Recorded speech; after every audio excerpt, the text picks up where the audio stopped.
Assalamualaikum warahmatullahi ta'ala wabarakatuh.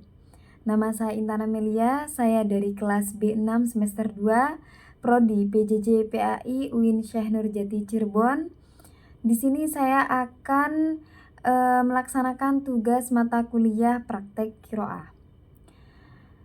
Pada pertemuan kali ini saya akan menjelaskan tentang bacaan gharib dari Imam Asim. Kira-kira Imam Asim yang saya maksud itu siapa?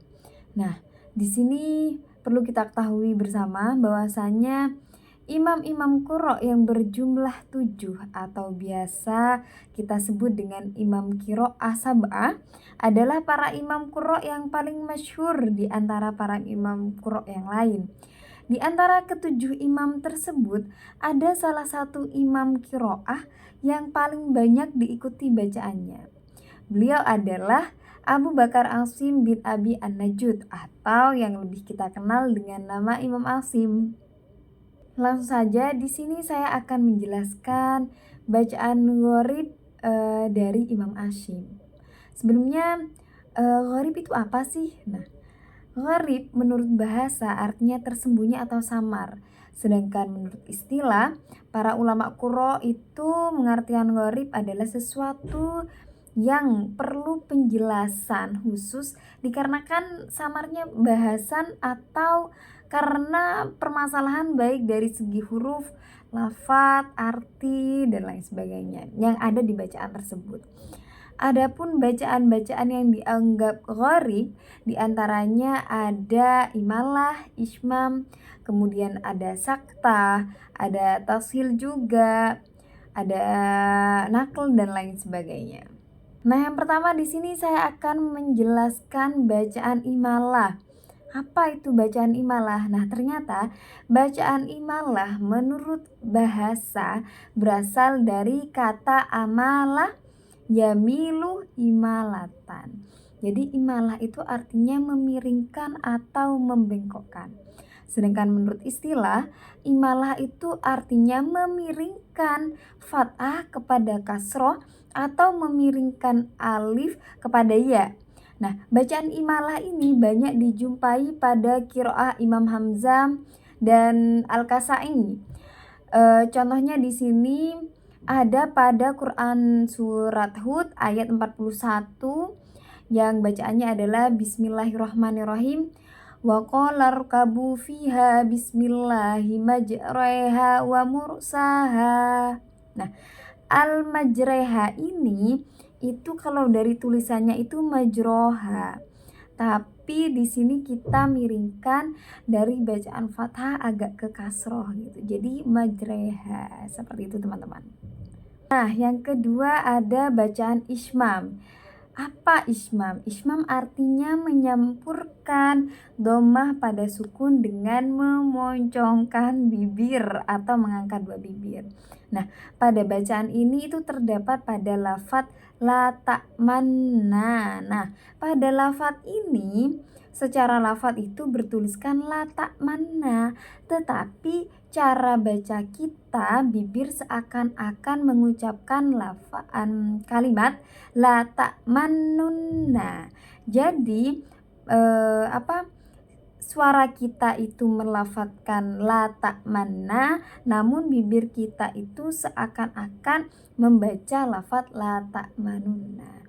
Contoh la ta'manna seperti itu teman-teman. Nah, ternyata ini muncul pertanyaan, lalu mana lafadz dhammah yang dimaksud? Kenapa harus memoncongkan bibir seakan-akan ada nun yang berharkat dhammah? Nah, dari pertanyaan inilah akhirnya muncul dipertemukanlah bacaan la ta'manunna dan bacaan la ta'manna dengan ketika didengarkan itu seakan-akan baca la ta'manna, tapi kalau dilihat dari cara baca bibirnya itu seakan-akan baca la ta'manunna. Jadi keduanya sama-sama ada. Seperti itu teman-teman. Nah, bacaan yang ketiga yaitu adalah sakta. Apa itu saktah? Nah, secara bahasa, saktah itu berasal dari kata sakata yaskutu sukutan yang artinya adalah diam atau tidak bergerak. Nah, kalau secara istilah, saktah itu artinya diam sejenak sebanyak satu alif tanpa bernafas. Ingat ya, diam sejenak tanpa bernafas, tapi tidak lama-lama, hanya sebanyak satu alif. Nah, biasanya salah satu contohnya ini ada pada surat Al-Mutaffifin ayat ke-14. Bacaannya seperti ini. Kalla bal rana alaku. Nah, seperti itu. Jadi tidak bernafas dan berhenti sejenak. Jadi berhenti sejenak tanpa bernafas. Nah, itu contoh bacaan saktah. Nah, bacaan yang keempat yaitu bacaan tashil. Apa sih tashil? Tashil sendiri artinya mudah, memberi kemudahan atau keringanan. Kalau secara istilah ilmu qiraah, tashil itu artinya membaca antara hamzah dan alif. Nah, dalam qiraah Imam Asim di sini salah satu contohnya yaitu ada pada Quran surat Fussilat ayat 44. Bacaannya seperti ini. Walau ja'alnahu Qur'anan arjamiyya. Arjamiyya. Nah, lafaz ini yang maksudnya adalah bacaan tashil. Kenapa seperti itu? Jadi menurut orang Arab nih, ketika ada alasan kenapa kok dibaca demikian, jadi orang Arab itu merasa kesusahan ketika ada dua hamzah kotok di situ. Makanya kemudian ada bacaan tasil untuk mempermudah bacaan a'jamiyah tersebut gitu. Jadi ketika dibaca bukan tapi a'jamiyah seperti itu. Nah, bacaan yang kelima ada bacaan nakel. Nah, artinya nakel itu berasal dari kata nakola yang artinya memindah. Kalau secara istilah, arti nakel secara ilmu qiraah itu artinya memindahkan harkat ke huruf sebelumnya. Nah, ini ada satu contoh dalam Al-Quran surat Hujurat ayat ke-11, ada bacaan bi'sal ismu. Nah, ini yang mana nih yang dimaksud gitu. Alasan kenapa kok dibaca nakl pada lafaz al-ismu di sini karena adanya dua hamzah wasol. Di mana saja? Yang pertama itu ada pada hamzah di al. Kemudian yang kedua ada di hamzah ismu. Jadi di ismu di sini hamzah yang di ismu yang berharkat kasroh ini dipindahkan ke huruf lam ta'rifnya tersebut. Jadi kedua hamzah ini kemudian tidak terbaca. Jadi memang di Al-Quran itu tidak ada tandanya. Jadi ini perlu diingat teman-teman. Jadi bacaan bi'sal ismu tersebut ketika dibaca berubah menjadi bi'salismu. Seperti itu. Jadi bacaan hamzahnya itu tidak terbaca. Jadi berpindah kepada huruf lam. Bi'salismu. Seperti itu. Kemudian bacaan yang keenam yaitu ada bacaan badal atau artinya mengganti. Badal itu artinya mengganti. Jadi menurut bahasa artinya badal itu adalah mengganti atau mengubah. Kalau secara istilah badal itu artinya mengganti huruf hijaiyah ke huruf hijaiyah yang lain. Nah, di sini ada beberapa macam bacaan badal tersebut. Bacaan badal yang pertama itu ada mengganti huruf hamzah kepada huruf ya. Nah, salah satu contohnya itu ada pada Quran surat Al-Ahqaf ayat keempat.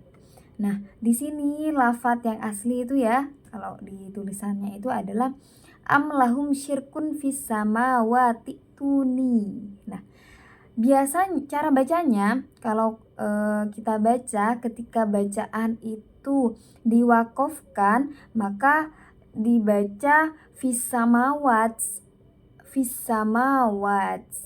Kemudian selanjutnya dilanjutkan dengan bacaan ituni. Jadi hamzah yang kedua itu diganti huruf ya. Seperti itu. Tapi kalau itu dibaca wasol nyambung ya, itu cara bacanya fis samawati tuni. Nah, seperti itu cara bacanya.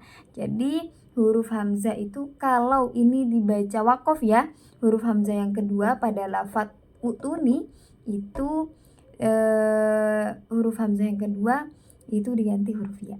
Kemudian bacaan badal yang kedua itu ada pada mengganti huruf shad kepada huruf sin.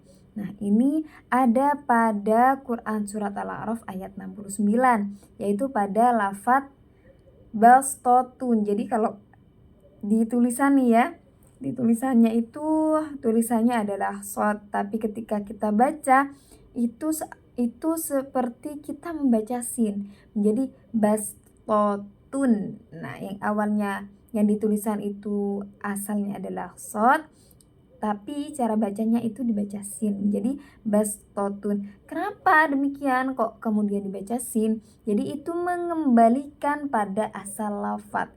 Asal lafadz bastoh itu yaitu adalah basatoh. Jadi bukan shad asalnya, itu asalnya sin. Jadi seperti itu. Bacaan yang ketujuh yaitu berupa bacaan sila. Apa itu bacaan sila?